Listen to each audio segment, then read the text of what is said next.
You wanted the best. You've got the best podcast, the hottest podcast in the world. The Chris Voss Show, the preeminent podcast with guests so smart you may experience serious brain bleed. The CEOs, authors, thought leaders, visionaries, and motivators.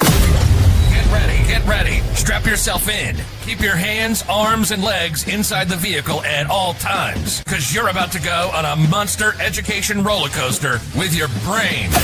Now, here's your host, Chris Voss.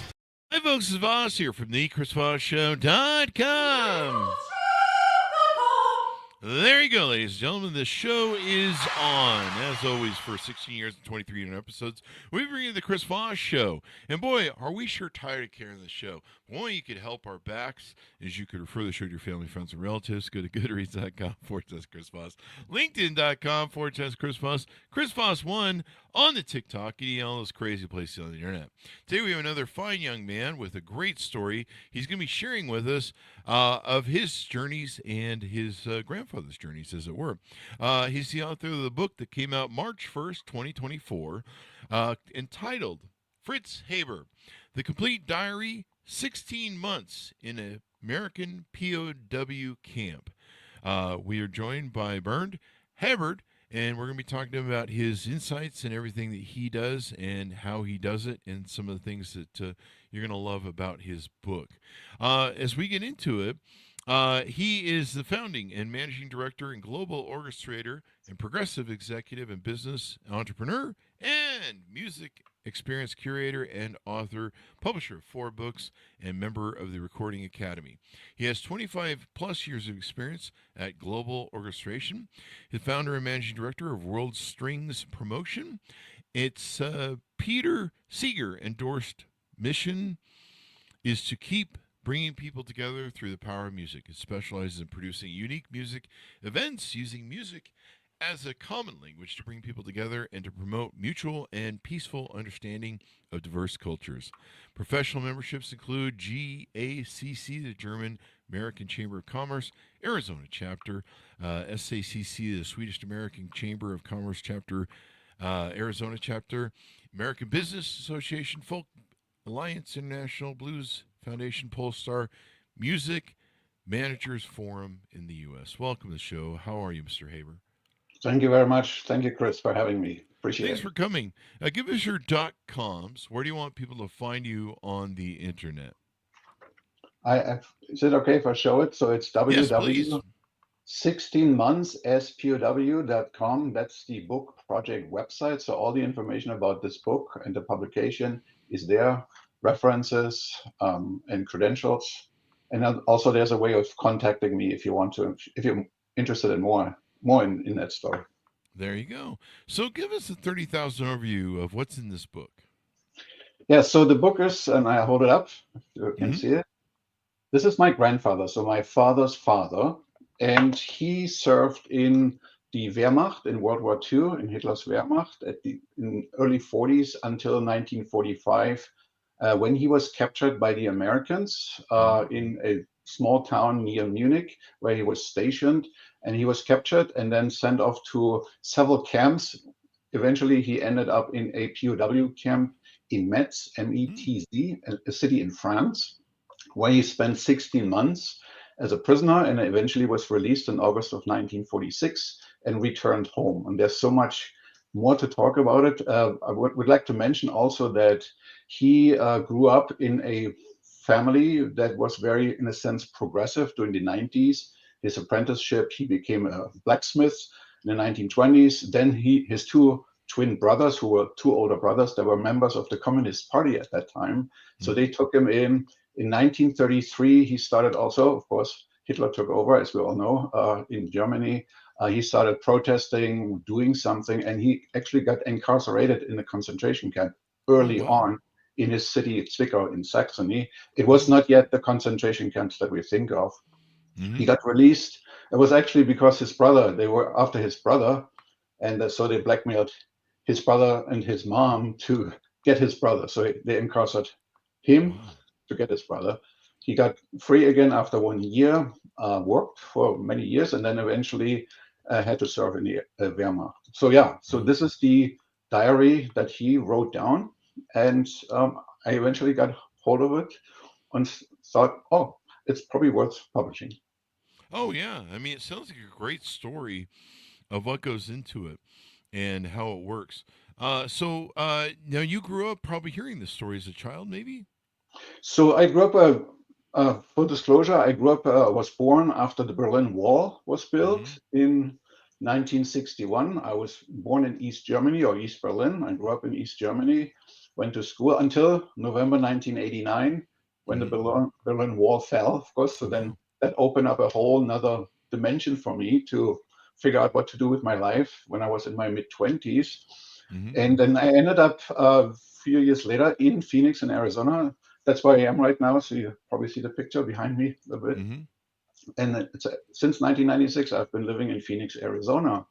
But in 1990, so 1 year after the wall came down, I had the privilege, and I had asked him, actually, my grandfather, to sit down for an interview, a recorded interview, to ask about my family, my dad, my uncles, the whole history, his mom, who had written a diary. So I was very interested in the story of our family, primarily. So tell me all the Mm-hmm. family stories, all the secrets, and these kind of things.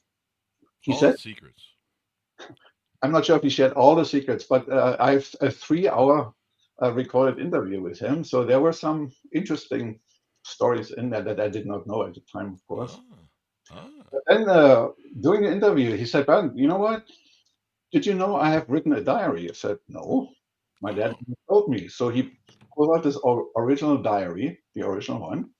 Uh, Mm-hmm. so it's this, if you see in the back of the book, this writing, that's his handwriting, very clear, Mm-hmm. wonderful, beautiful handwriting. Mm-hmm. Want to read it. It's about my, incarceration in a POW camp. I said, heck yeah. Oh. So I took it home for a year, but I had to return it. So I read it, took some notes and quotes. What was so interesting, so many things I had no idea how a common German, just a simple German, would end up in a place like this and write Wow. about it. So I, gave it back, and the diary disappeared for many, many years in a box. Hmm. In 2020, when I went to Berlin to see my father because he was about to pass away a few months later, which he did in April 2020, but I spent a Hmm. whole week with my dad. And all of a sudden he said, "Oh, Bernd, by the way, I have this diary here from your grandfather. Did you know about it?" I said, "Oh, yeah, in 1990. Oh, do you want it?" I said, "Of course I want it." So I took it home to Phoenix in early 2020, thought about it. What should I do with it? Here we are. So it took me about 4 years to publish it with a real publisher. There you go. Well, congratulations. What a story. And Thank you've you. got pictures too as well people can find on your website. Are Mhm. these pictures in the book? Yeah, these are all the pictures in the book. So there's There you go. family picture with my dad. He's the There you go. oldest in there. Those classical black and white photos Uh-huh. that have that look that really capture. It's funny how some of these old pictures, people don't really smile much in them. Like, there's a joke about Instagram and social media that when they dig up the archives and review all of our old photos, they'll be like, did anyone not smile in social media and Instagram? But Yeah. it's funny how when you look at these old photos from these old times, and they were tough times. I mean, that's the point I'm trying to make. Yeah. A lot of people were smiling. They're just kind of like, what the hell's going on with this photographic crap? Yeah. Well, if you think about it, so he was camped in this camp, 6 kids at home, right? His wife, they Wow. had no idea where he is. And Really? Anisha, so if you don't mind, if people go to the website, scroll down to the sections called the interview, there's 3 photos there. So and if you have the time, click on them and watch or listen to him, because that's from my recording from 1990 when he talks about these 3 episodes. Mm-hmm. And you can hear him if you open up the closed captioning, you can see the translation. So Wow. there's 3 stories you find there. One is when he was an apprentice, how much money he made, and Mm-hmm. when he came home with big money. I mean, 75 marks. That Oh, was a lot of money in the 20s before the big crash and all of that. yeah, yeah. The second story he tells, and it's an amazing story, when he finds a way to send a letter from the camp to his family home. He Tell us talks to an about that. American journalist saying, "Hey, can you take this letter to Munich to this priest or this person of the church that I know personally find him and let him send the letter home. Can you imagine? You send someone with a letter to New York City saying, hey, find this guy in the city at this church, tell him to send a letter to Phoenix. Eventually, Wow. eventually the letter made it, and then he gets a letter back from his family, Wow. of course, a few months later. And I'll come back to this because there's a very emotional story that goes with it with my dad. Yeah.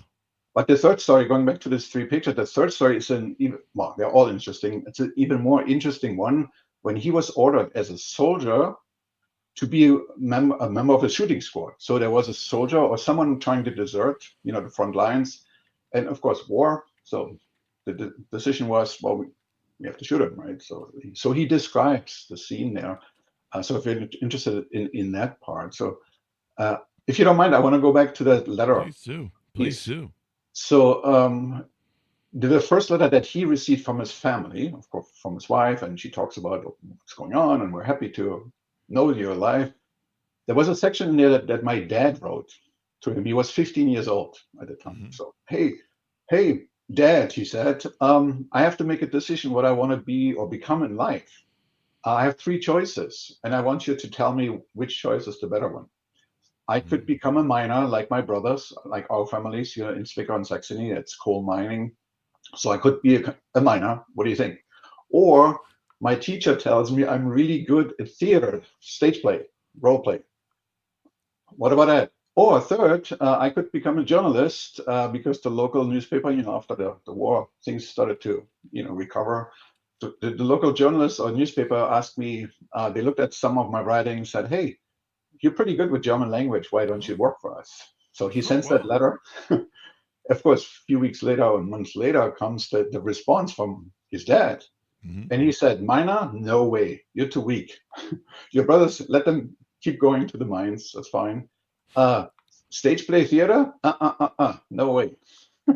You need to become a journalist. Wow. So in that story, in 2020, when I went back to Berlin to see my dad, when he gave me the diary, I said, Dad, can I close a loop for you?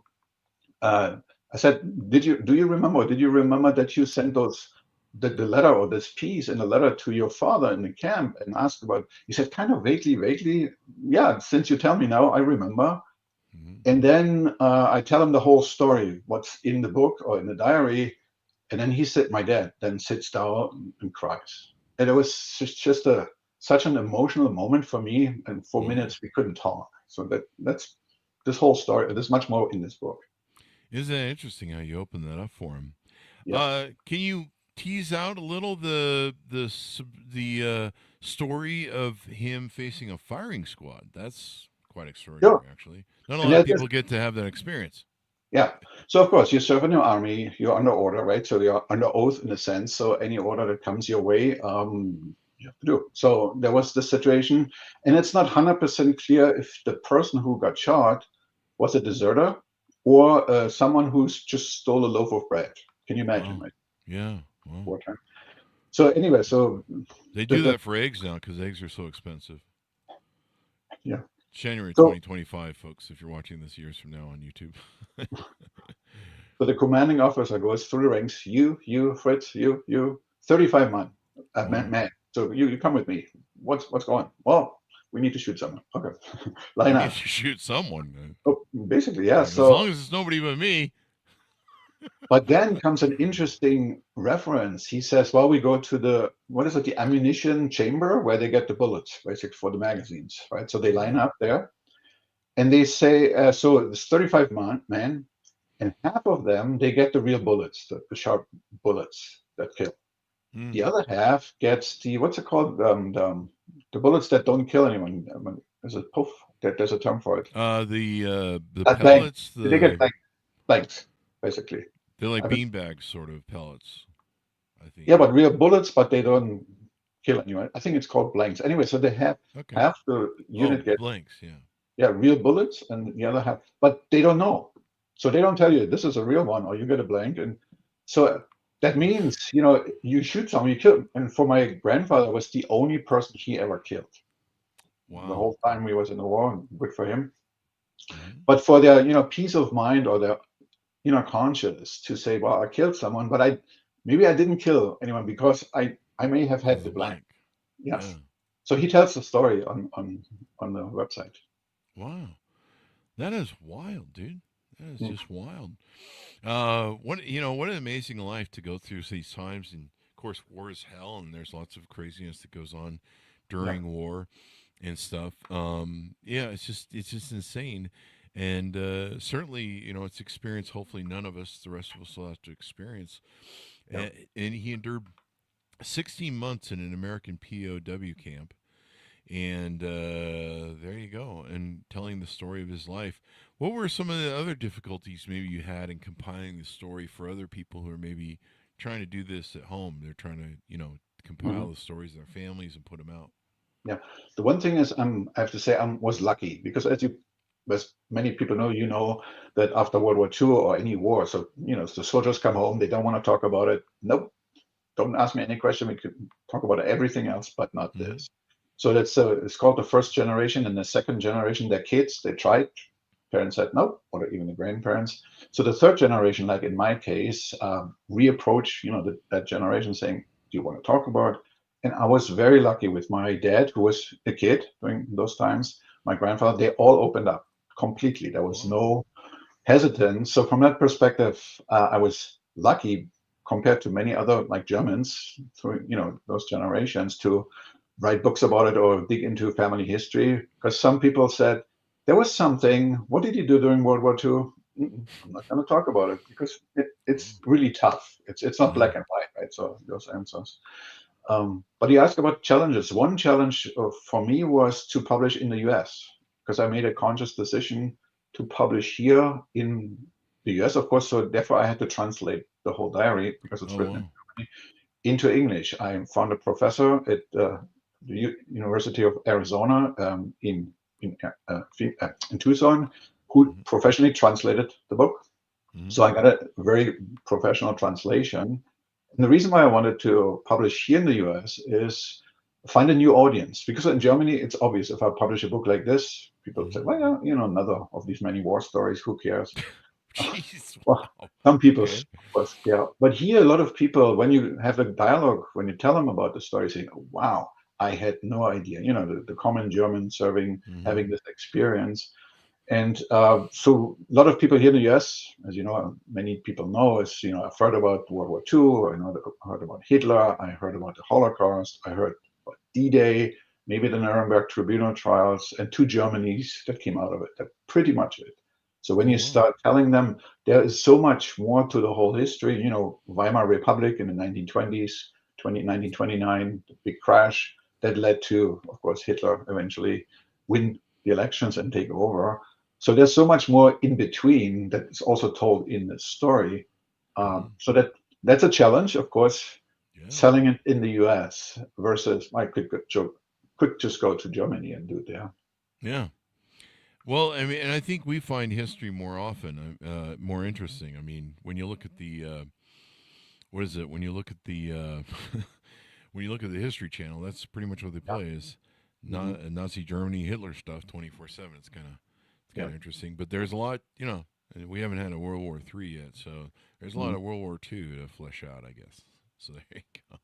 If I may, there's an interesting side note to that because I've talked to so many people. I've a good number of readings here in Phoenix and in Arizona. And I've been approached by Vietnam veteran groups. Oh wow. They said that's an interesting story. Of course, a different war's war, but it's a different war.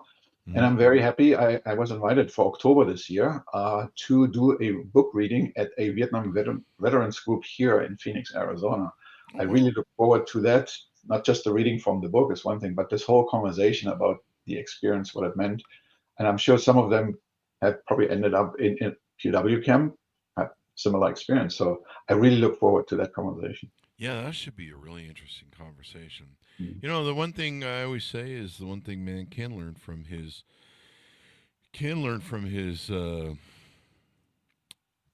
history is that man never learns from his history. That's what I always say on the show. That's my quote. Mhm. So we need to learn from our history more, eh? That's basically the point of Agree. that. Yeah. It's time to quit being stupid and reckless and trying to, blow up the world and blow up ourselves and, all that stuff. And so, it's really important that we try and preserve ourselves in life. And man, can't we all just get along, as they like to say, right? Yes, I agree. But if I may, Chris, share maybe one or two more anecdotes out Please do. of the book. So just, of course, a teaser for people to, interested Yeah. in the whole book. So my grandfather had always, and it's hard to say because he's German, I'm German, and typically the perception is Germans are not funny, but he had this subtle type of humor at moments when you think about the situation. So picture this, April 29, 1949. So he's stationed at this, in this small town near Munich at a anti-aircraft searchlight unit. Luckily, he didn't have to serve, the Eastern Front. And they see the American tanks rolling down the hill on the other side of town. And they had their white flags ready. And, it was in the morning. So what did my grandfather do? He made breakfast for everyone. So he knew the local farmer saying, hey, you have some eggs, so I can do some bread. So he makes breakfast for everyone. Hey, before we get captured, fill up our stomach, and then off we go. And then he talks to two soldiers saying, hey, we have these 80 bottles of schnapps. What should we do with this? Well, let's bury them in the woods. And then in the book, he says, whenever it is convenient again, we'll come back to retrieve the 80 bottle of schnapps. So I don't know if they ever went back and had a chance. Oh, wow. So for anyone who is in treasure hunting, maybe, and in the book, there's a location. Really? You have the location of the book? Well, not the exact location, but the small town. Yeah. So if anyone is interested to look after them, these 80 bottles, maybe it's... I'm going to go on a journey. I'm going to go try and find those bottles. Yeah. What kind of schnapps was this? He says just schnapps, so it might be vodka, this kind of white schnapps, likely. Does that stuff get better when it ferments? I don't know. Does it ferment? Oh, the bottles, it's like a good wine for 100 years. Yeah. You can have it in your basement. Yeah. So that's one episode. The other one is, and you have to think about the moment when he makes a life and death decision for himself. Yeah. So in February of 1945, so it's 3 months before the war ends, and everyone kind of knows it. They feel it. His commanding officer says, "Come to my office. There's something. I have it's kind of a subpoena, an order. You need to go to Dachau near Munich. It's a 2-hour ride or walk, or half a day.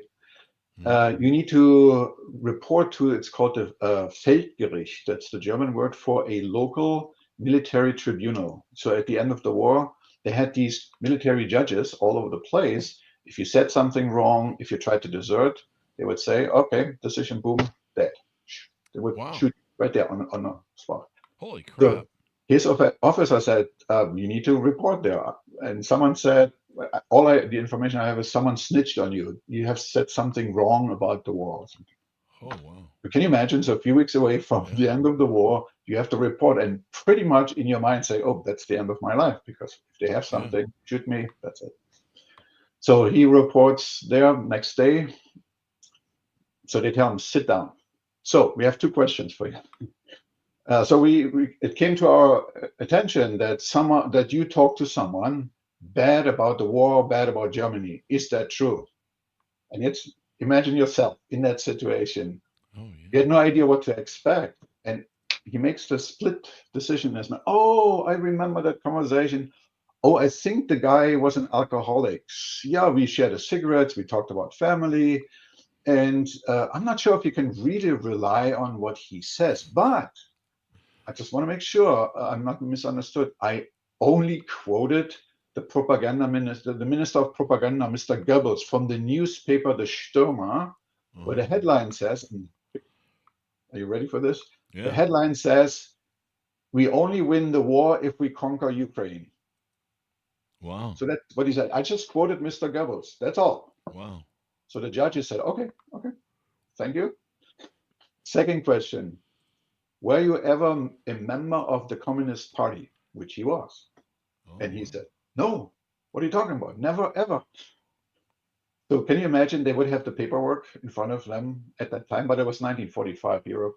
Yeah. Totally destroyed. They had no chance to get his paper from his hometown, all of that. Wow. So they didn't have his paperwork right there. He said, no, that's misinformation. And all of a sudden the judges said, dismissed. thank you very much. You can go home. Wow.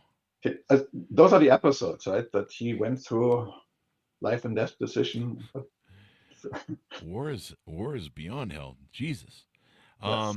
So there you go. I mean, if this is going to be a great book for someone to read, especially if you love the rich history. Yeah. You know, you talk about how, number one, he's a family man. He's juggling 6 kids at home. He's Yeah. in a POW camp. I mean, you know, just the stress of war and imminent death or potential imminent death, on top of, you know, what about my family? What about my children? What about my wife and kids? You know, and you mentioned that they didn't have any idea he was in a POW camp, huh? No. What did they think happened to him? Maybe he got shot in a war and died, or Now, you know, if I remember the timeline correctly, so that's 1945. He gets captured and spent 16 months, and for the longest time they have no idea whether he was still alive or in a camp. But I believe October, November the previous year, 1944, he was able to go home. He was near Munich, so there was Saxony not too far. So he went home for the weekend kind of thing, but then came back to the front line. So that was the last time they saw him, October, November 44, until he came home in August, or until they received the letter. They had no idea whether he oh was yeah, still. the letter that he snuck out. Yes. Wow, isn't that something, man? That is just really something. Well, as we move on from that, for the book, tell us about your strings company and what you guys do there. Yeah. Because before I do that, I would like to also get across. So for anyone who's interested, people ask me, so who should read the book? And there is for me, I hope I always inspire people, sit down with your parents, sit down with your grandparents, record or write down their stories, whatever great stories they have to tell. Sometimes you're surprised, like in my case, I had no idea. He spent 16 months in a POW camp.